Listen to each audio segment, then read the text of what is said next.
Le thème qui va démarrer aujourd'hui, je ne vais pas en parler longtemps, mais juste c'était un thème souvent on oublie quand on construit, quand on réhabilite des bâtiments et tout ça, et notamment ce que va nous présenter. Alors, on a la chance d'avoir Solia, qui est une structure qui fait de l'accompagnement depuis, je ne sais pas combien d'années, mais beaucoup d'années, des particuliers, donc il connaît bien tout ça, et on va parler du confort. Et le confort, on oublie trop souvent.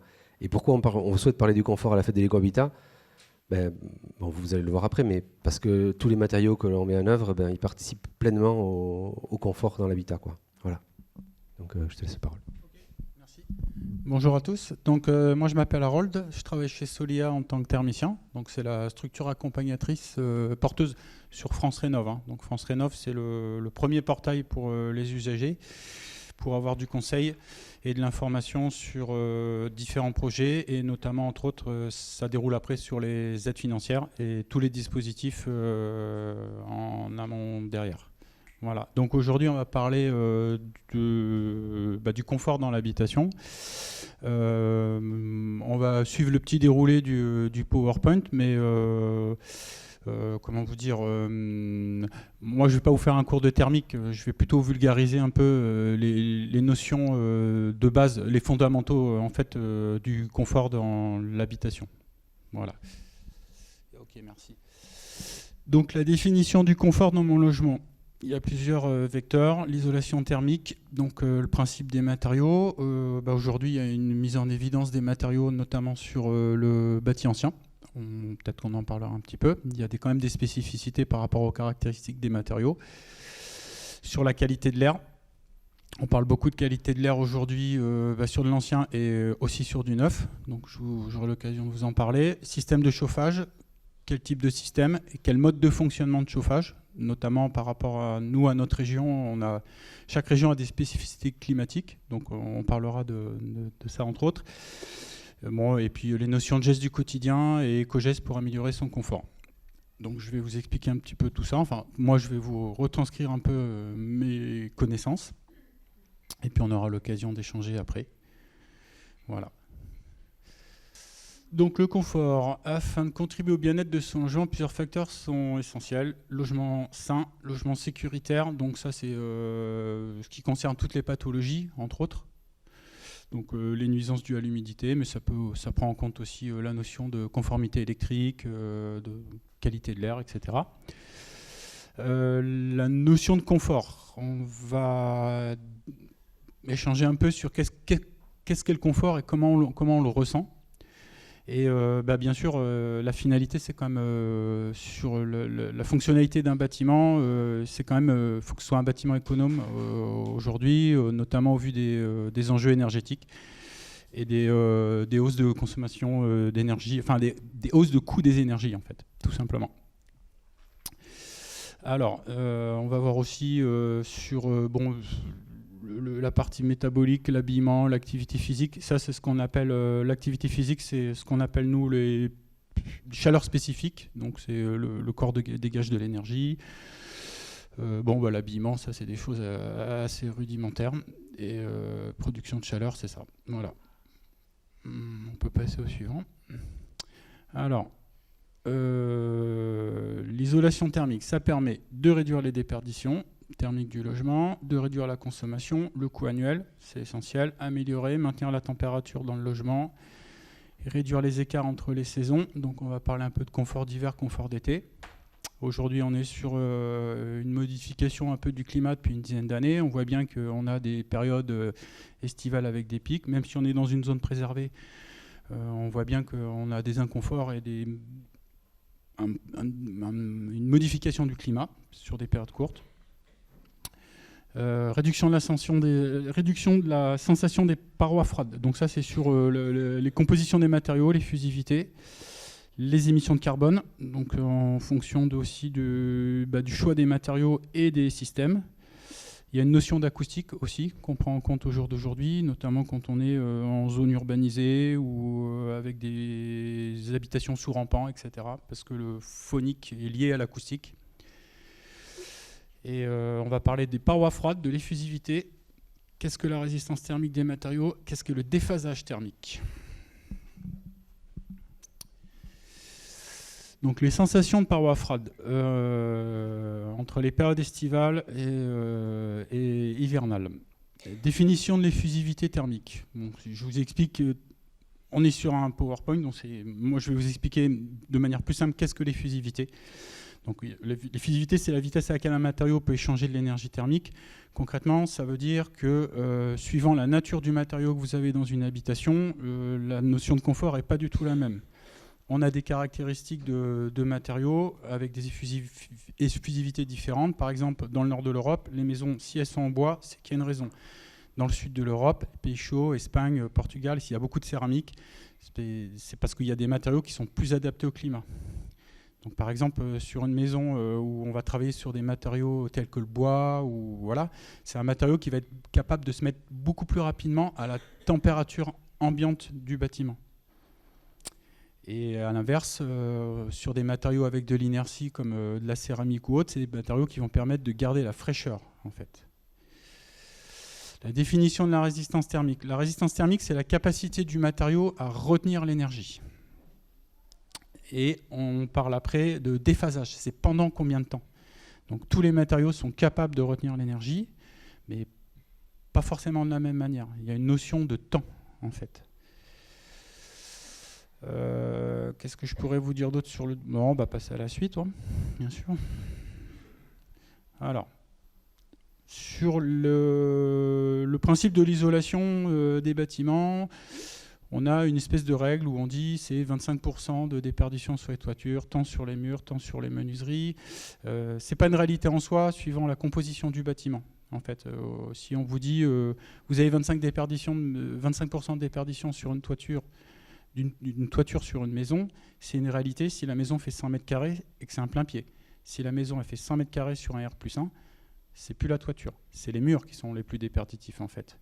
Donc nous, en tant que thermiciens, quand on intervient et quand on réfléchit en fait sur cette notion de thermique, ben, on prend en compte plusieurs paramètres, donc la composition du bâtiment, la nature des matériaux, ce qu'on appelle la compacité, l'orientation.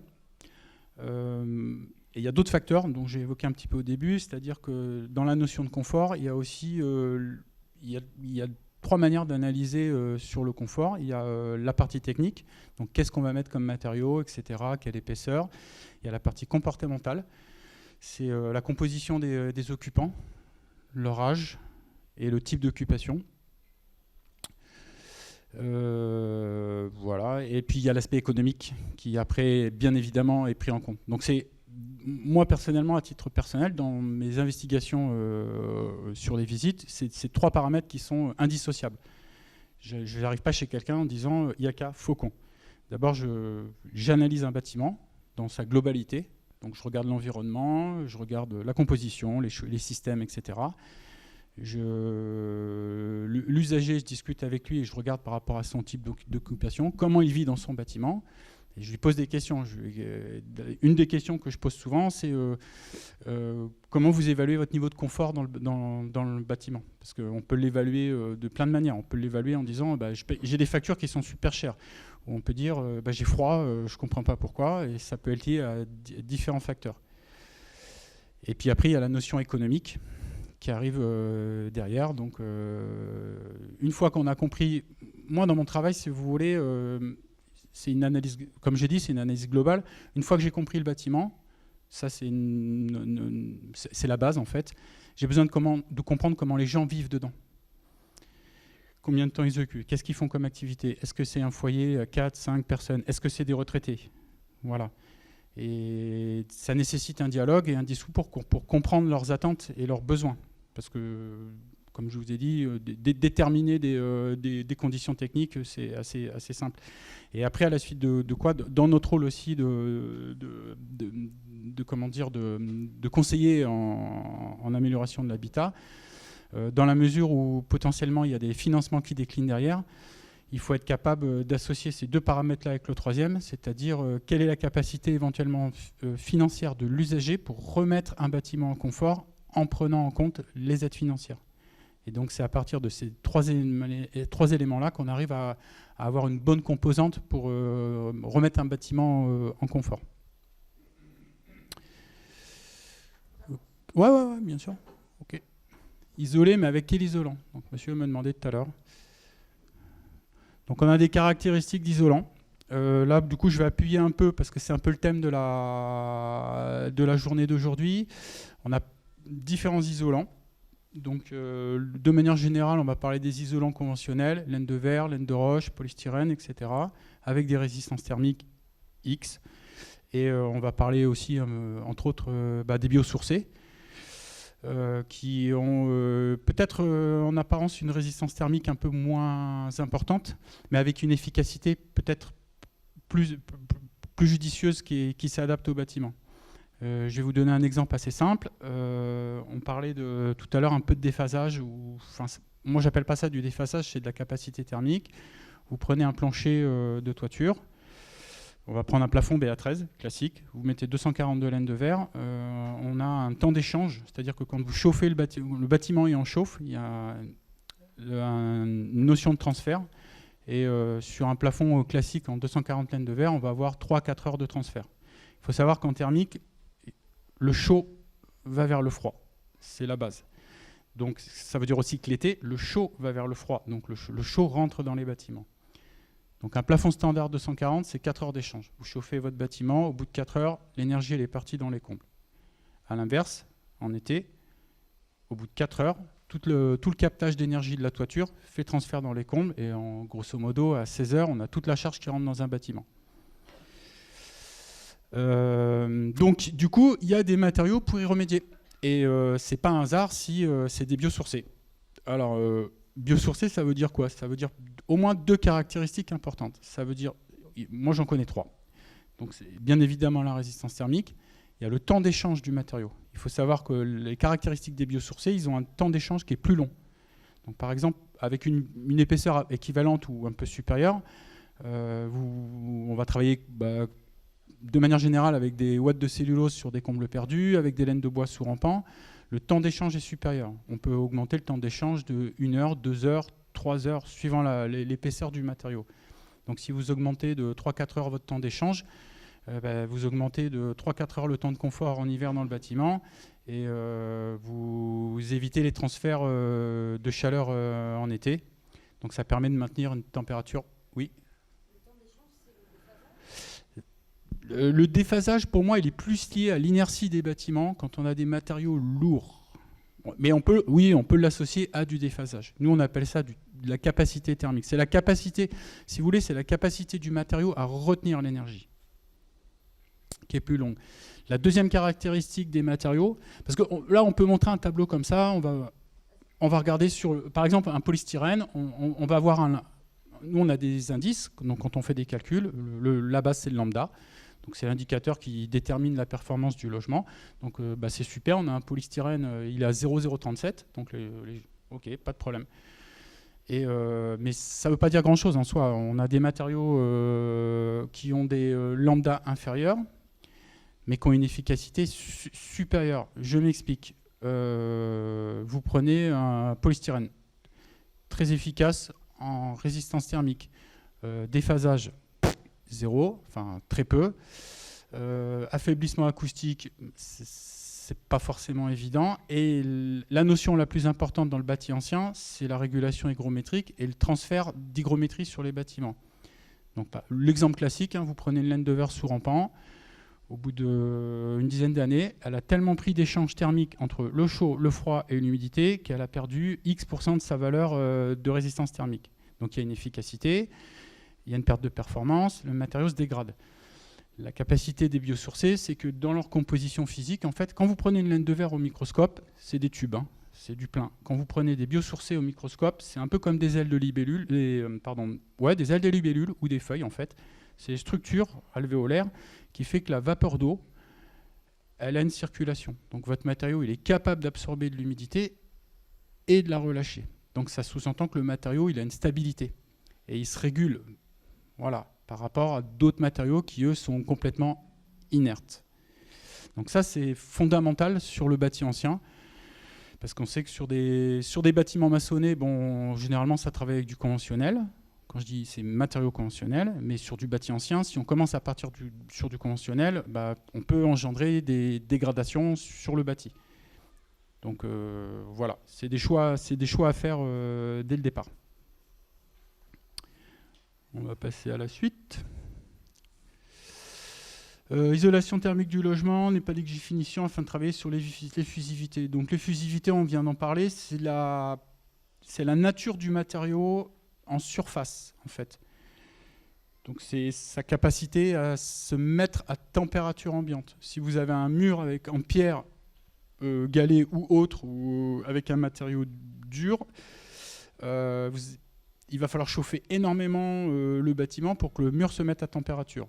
Si vous avez un revêtement qui est plus léger, donc notamment sur le bâti ancien, c'est pour ça qu'on travaille avec de la paille, du chanvre, etc. Et ces matériaux-là vont permettre d'avoir une notion de confort plus rapidement. L'inertie. Alors on parlait de l'inertie. Voilà. Qu'est-ce que c'est l'inertie? L'inertie, en fait, c'est là on a un mur accumulateur, on a de l'adobe. Alors l'inertie, c'est pour simplifier, on travaille plus sur de la masse de bâtiment. Donc je vais vous donner un exemple. Vous prenez un bâtiment qui est isolé par l'intérieur. On va partir sur un bâtiment maçonné de base qui est isolé par l'intérieur. On n'aura pas énormément d'inertie parce qu'on va se mettre tout de suite en température, mais le matériau en lui-même, lui, il va pas répondre. On va avoir un effet de thermos. Sur une isolation par l'extérieur, par exemple, je vais vous donner un cas de figure assez précis. Sur un bâtiment génération 70-80, on est sur un mur doublage briquette lame d'air. Si on fait une isolation par l'extérieur, on va pouvoir remettre en fonction les caractéristiques thermiques de la brique, à savoir son inertie, sa régulation hygrométrique, de façon à avoir... En fait, ça va permettre d'avoir un bâtiment qui sera plus linéaire dans ses courbes d'échange par rapport à une isolation par l'intérieur. Donc l'inertie, c'est important. Et on peut rapporter de l'inertie, notamment sur des murs accumulateurs en pierre. Les matériaux, effectivement, dont vous évoquez... quand vous prenez une laine de verre, la laine de verre, elle fait 15-20 kg mètre cube. C'est-à-dire que quand vous marchez dessus, elle reprend difficilement sa forme.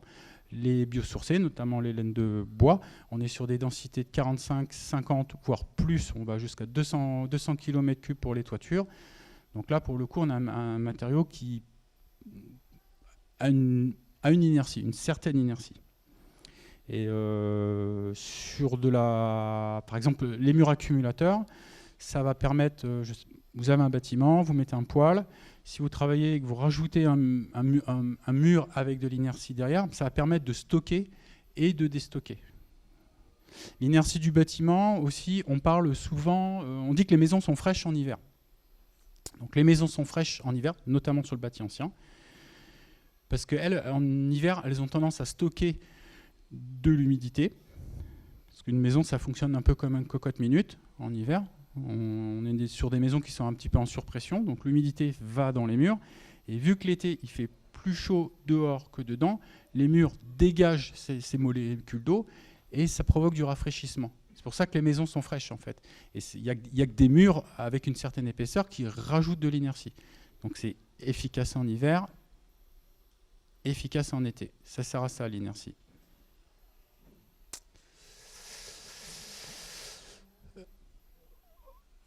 Faut avancer ? Ok, on va avancer. Alors, bon, ne pas négliger son environnement. Hein. On voit bien que si on est sur un environnement végétalisé ou un environnement urbanisé, du coup, la notion de confort n'est pas du tout la même. Hein. Notamment dû à l'albédo, donc c'est les caractéristiques et les couleurs.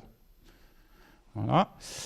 Choix des matériaux. Alors, bonne qualité de l'air dans le logement nécessite choix des matériaux peu émissifs, aussi possible que la construction, rechercher, éliminer les sources d'humidité, donc ça c'est sur des pathologies, assurer une ventilation efficace, donc renouvellement d'air, assurer une épuration de l'air, assurer une bonne maintenance de l'installation de la ventilation et conserver les performances dans le temps.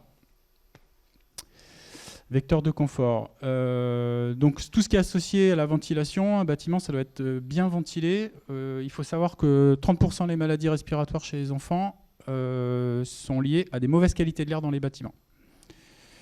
Donc manque de chauffage, défaut de ventilation, etc. C'est un impact. Le deuxième impact aussi, il est évoqué, c'est sur tout ce qui est composants organiques volatiles. Donc, vu qu'il faut avancer, je vais faire court. Une maison neuve, vous prenez une maison neuve, finie, peinture, mobilier, etc., cuisine de chez X. Elle est chargée en COV, il faut presque une dizaine d'années pour avoir un bilan neutre. Qualité de l'air. Qualité de l'air, donc c'est lié à l'étanchéité à l'air. Bâtiment étanche, qu'est-ce que ça veut dire? Aujourd'hui, on fait des tests de l'étanchéité sur des bâtiments. Ça peut être pris comme une... En fait, la notion d'étanchéité à l'air, aujourd'hui, sur une maison neuve, on a un taux de renouvellement, on a une tolérance de 1 volume 2, voire 1 volume et demi par heure. Je parle en ventilation par défaut d'étanchéité. Donc, c'est pénétration, c'est prise électrique, etc. Sur un bâtiment ancien, on va être sur 5-6 volumes heure par défaut d'étanchéité. Donc c'est porte de service, c'est toutes les pénétrations du bâtiment. Donc ça sous-entend que si vous avez un renouvellement d'air qui est trop important, si vous avez un bâtiment qui a 4 volumes par heure, il faut savoir que l'air dans une maison, ça rentre à peu près à 2 km/h, 2-3 km/h. Donc on ne se rend pas forcément compte comme ça. On a une notion de confort, là, on sent un peu le froid. Mais si vous avez un volume... On est capable de le tester en fait, avec un test en infiltrométrie. On met un bâtiment en dépression ou en surpression. Un bâtiment de 100 mètres carrés, il fait 250 mètres cubes. Quand vous le mettez à une vitesse X, en l'occurrence, c'est une équivalence de 35 km/h. On met le bâtiment en surpression en condition in situ 35 km/h de vent. On a un outil, un logiciel, s'il nous dit 1000 mètres cubes heure, ça veut dire que le bâtiment, quand il y a 35 km/h de vent en hiver, il y a 4 volumeurs qui se renouvellent. Donc si vous avez 4 volumeurs à chauffer, ça a une incidence sur votre confort, ça a une incidence sur votre consommation. Donc la gestion de l'étanchéité, même sur le bâti ancien, et surtout sur le bâti ancien, elle doit être prise en compte. Pour le confort, entre autres. Donc voilà, les pénétrations, hein, plancher, mur extérieur, équipement électrique, quand vous avez des rampants, vous avez des vieux rampants avec un lambris, vous avez une orientation nord-ouest, dès que ça rentre, il y a de l'air qui rentre, hein, il n'y a pas photo. Donc, la notion de confort, là, et l'été, identiquement, quoi. On va passer à la suite. Vecteur de confort. Donc là, on est sur la notion d'étanchéité. Donc par exemple, ici, on a un exemple très flagrant. Vous réisolez vos combles sous rampant. Si on ne travaille pas avec une membrane interne de type frein vapeur, c'est super, on va mettre un isolant, mais on va laisser toutes les entrées d'air avoir une incidence sur le bâtiment. Les notions d'étanchéité à l'air, elles sont liées. Par exemple, ici, là, on est sur une membrane. Donc, ce qu'on appelle, nous, une membrane, c'est l'équivalent d'un Gore-Tex, en fait, quoi. Donc, ça laisse passer la vapeur d'eau, mais ça ne laisse pas passer l'air, quoi. Voilà. Ensuite, notion de ventilation. Donc la notion de ventilation, je viens d'en parler un petit peu. À plusieurs formes de ventilation. La première qu'on connaît, c'est la ventilation naturelle. Il y a beaucoup de gens qui fonctionnent comme ça encore. En extracteur d'air, donc c'est quand on fait une évacuation d'air sur une seule pièce, type cuisine. Autoréglable, hygro-B. Bon, je ne vais pas trop rentrer dans les détails. Mais ce qu'il faut comprendre, c'est qu'une maison, en hiver, ça fonctionne comme une cocotte minute. Une cocotte minute, il y a une soupape de décompression. Et une famille de 4 personnes, c'est 25 litres d'eau par jour, déjà, en expansion. Sachant que la pression extérieure et intérieure est différente en hiver, votre maison, elle est en surpression. Donc vous avez de la vapeur d'eau à évacuer. Donc la première chose qui évacue l'humidité, c'est la ventilation mécanique. Et ça doit être bien monté, dans la mesure où on a des débits d'extraction. Sur une maison, on va être entre, 150... Généralement, on est sur un volume 2, un volume 5 de renouvellement d'air par heure. Il faut que les grilles d'entrée d'air, en termes de volumétrie, le calibrage doit être équilibré à l'extraction pour avoir un balayage homogène. Et du coup, à partir de là, quand on a un bon renouvellement d'air, il ne faut pas que ce soit exagéré, on a une bonne qualité d'air. On va pouvoir passer à la suite. Non, celle-là, j'en ai parlé. Double flux, oui, double flux avec échangeur. Qu'est-ce que c'est qu'une double flux? Ici, on n'en parle pas trop sur le secteur. Bon, c'est un système fermé. Nous, on est sur une zone océanique. Généralement, on fait de la ventilation, on ouvre. Voilà. Sauf sur des bâtiments passifs, etc.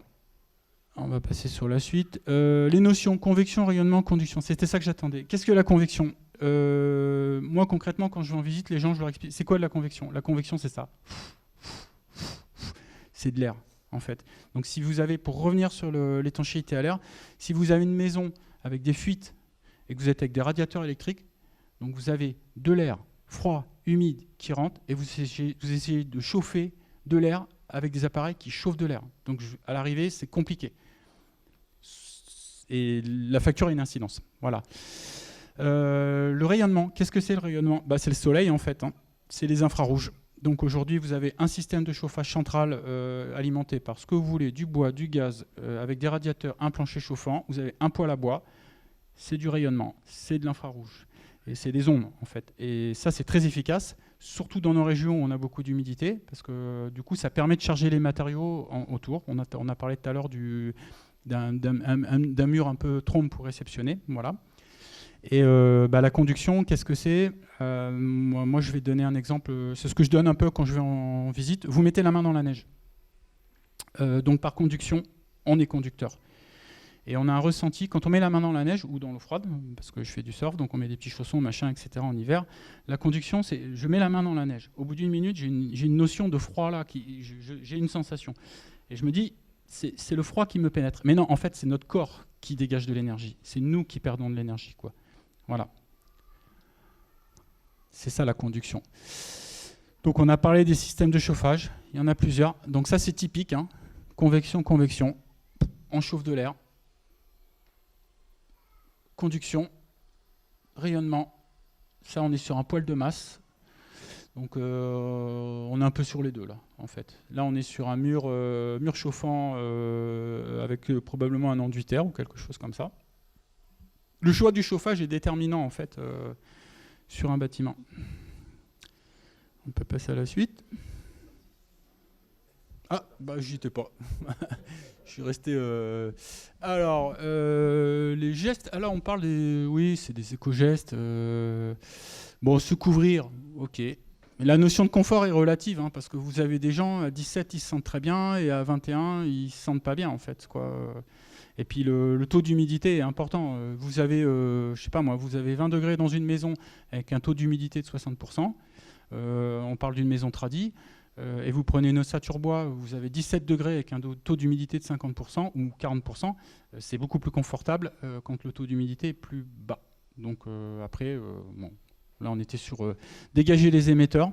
Bon, ça c'est une évidence, hein. Quand vous arrivez en visite et que vous voyez, je sais pas moi, vous avez une commode devant un radiateur, voilà, c'est censé être du bon sens. Aérer le logement, renouvellement d'air. L'entretien des VMC, oui, parce que ça, c'est quelque chose, en fait, on le voit. Une VMC, quand elle est montée, a fait son boulot jusqu'au bout et personne ne va vérifier là-haut si c'est nettoyé. Vous avez des conduites, c'est des conduites en plastique, hein, en accordéon. Il y a des points de condensation, etc. Voilà. Si ça, c'est pas entretenu, à un moment donné, ça fait plus le travail. Joint d'étancher des menuiseries, oui. Bon, ok. Utiliser les volets en hiver, contre-vent, ça permet de se protéger. Installer des rideaux pour réduire la sensation de parois froides. Ça, c'est super efficace. Moi, par exemple, la maison que j'ai occupée au tout début, je n'avais pas les moyens de changer les menuiseries, tatata. Gros rideau, hop, et du coup, ça coupe l'effet parois froides. Au Moyen-Âge, s'ils avaient des tapis et des tentures partout dans les châteaux, c'est qu'il y avait une raison. C'était pas que pour faire joli, quoi. Maintenir une température basse dans les chambres. Bon, ça c'est forcément la température de confort des chambres. On a généralement un espace de vie et les espaces nuit, on a une température de confort qui est moindre, ou en tout cas on la régule, quoi. Ok, voilà, on arrive au terme de mon intervention. Je vais vous laisser. Voilà, du coup, n'hésitez pas si vous avez des questions ou des remarques. Que penses-tu de la ventilation par insufflation, VMI? Moi, de ce que je vois sur mes visites, la VMI, finalement, j'ai pas l'impression qu'il y ait une qualité d'air qui soit exceptionnelle. Je trouve que ça consomme pas mal parce que ça réinsuffle un peu d'air chaud. Je suis pas un adepte. Je ne vais pas rentrer dans les détails techniques, mais toutes celles que je vois, déjà, elles sont vendues à un prix exorbitant. Et je trouve que ça fonctionne pas, quoi, en fait, quoi, tout simplement, quoi. Oui. Que pensez-vous de la ventilation naturelle ? En fait, je pense que si on a un bâtiment qui est sain... J'ai une deuxième question. Ouais. Je pense que si on a un bâtiment qui est sain, qui est bien équilibré, on n'a pas forcément besoin de ventilation mécanique. Et si on a des oscillos battants et qu'on arrive à faire de la ventilation transversale, moi, ça me suffit, ça fonctionne très bien, en fait, quoi. Et après, ma deuxième question, c'est que vous conseillez des personnes donc, qui ont des moyens qui ne sont pas toujours illimités. Oui. Comment est-ce que vous faites pour trouver un compromis qui soit acceptable et qui soit de bonne qualité pour eux ? Alors, je reviens sur le début de mon intervention, c'est-à-dire que moi, dans mes analyses, je fais un certain nombre de visites par an. Je fais à peu près 300 visites, par an sur un territoire. Donc j'ai toutes les configurations possibles. Hein. Je peux être une vieille maison à Sainte-Marie-de-Gosse, bref, peu importe. Et j'ai toutes les conditions de ressources. Et forcément, la fonction première au départ chez nous, chez Solia, c'est de travailler avec du public modeste et très modeste. Donc je me vois mal arriver chez quelqu'un, faire mon analyse et en fonction de ses conditions de ressources, dire non, ça va être compliqué, ça va pas être possible, etc. Donc j'ai une manière d'analyser les choses. L'aspect technique, c'est mon domaine, je le maîtrise. L'aspect humain, je ne le maîtrise pas. Donc j'ai besoin de comprendre comment les gens fonctionnent. Et la règle première, souvent, je demande quelle est la capacité financière de l'usager.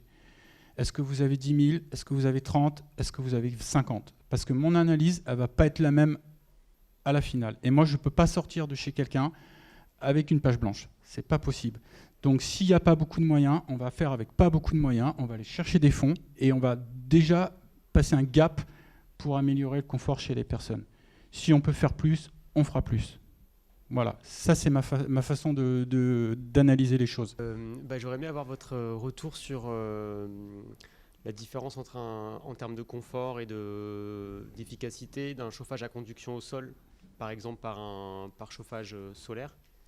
Ouais. Et par rapport à un poêle de masse en fait, dans une maison type construite on va dire en éco-construction, terre-paille, avec on va dire des matériaux quand même déjà assez bien faits quoi. Donc vous me demandez de vous donner un avis entre un chauffage au sol en production solaire. Voilà, avec peut-être un complément avec un poêle bouilleur. Ok, d'accord. Et on va dire un poêle de masse qui va comme chauffage principal. Alors, moi, je ne vais pas vous dire ça c'est mieux, ça c'est moins bien. Parce que, en fait, le thermicien, il est censé raisonner d'une certaine manière. On a une palette de matériaux et une palette de systèmes. Et il n'y en a pas un qui est meilleur que l'autre. Ça s'adapte en fonction des caractéristiques du bâtiment. Donc, par contre, moi, si vous me demandez qu'est-ce que je pense d'un plancher chauffant, peu importe qu'il soit alimenté par X ou Y, qu'on soit sur de la décarbonation ou pas, on est sur un travail de rayonnement, ça stratifie, c'est très confortable, on est sur une chaleur latente, douce, super.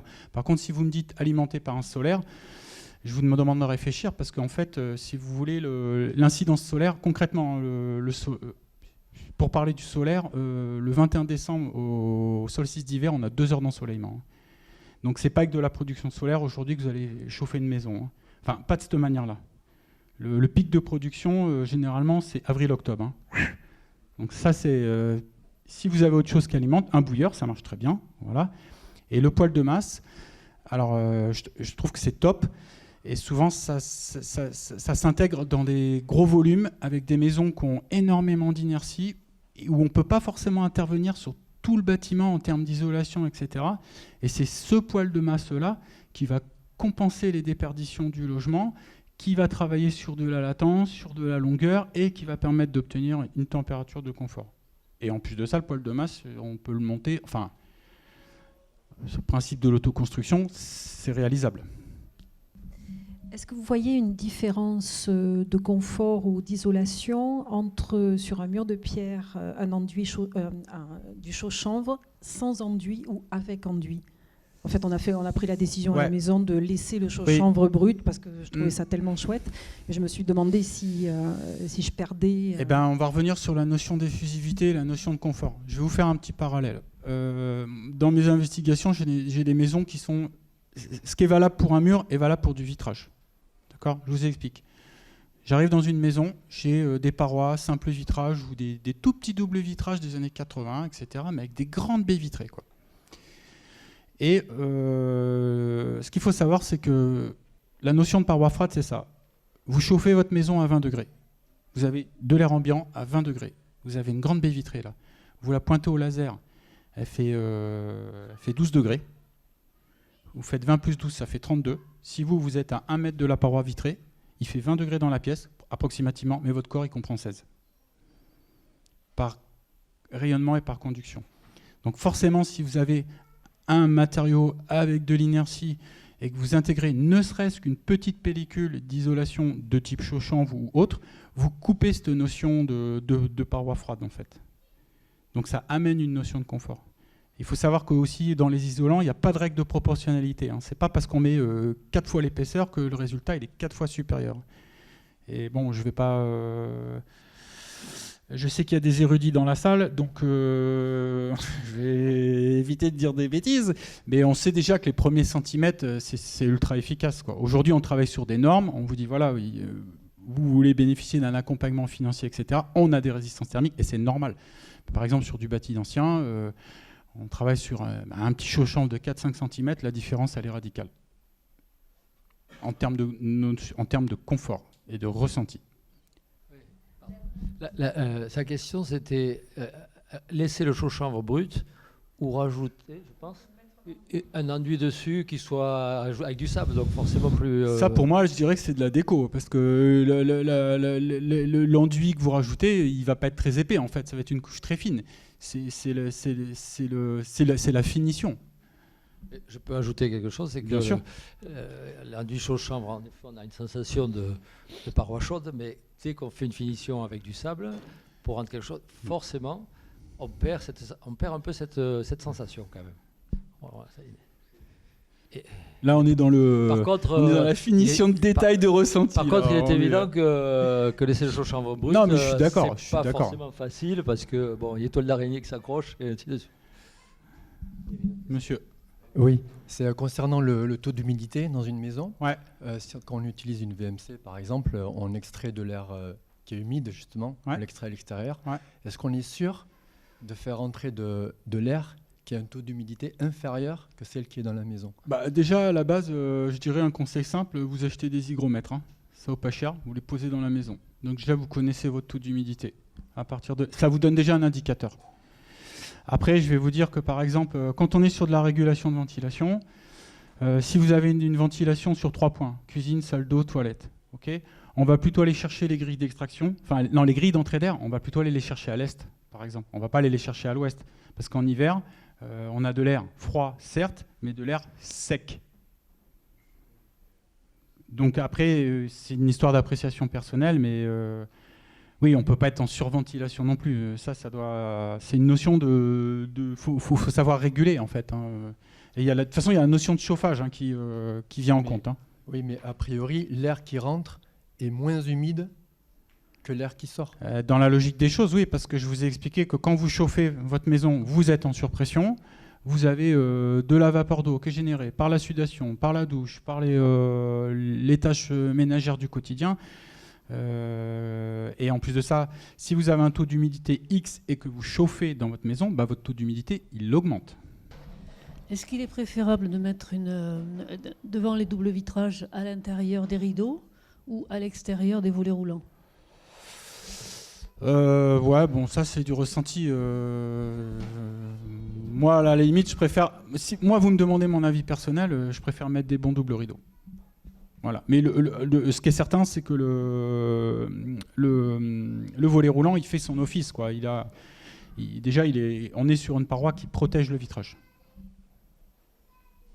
Le volet roulant pour l'été, pour éviter que ça chauffe trop, et le rideau pour l'hiver, pour éviter d'avoir la paroi froide. Voilà. Il faut les deux. Bon, merci beaucoup Harold. Super.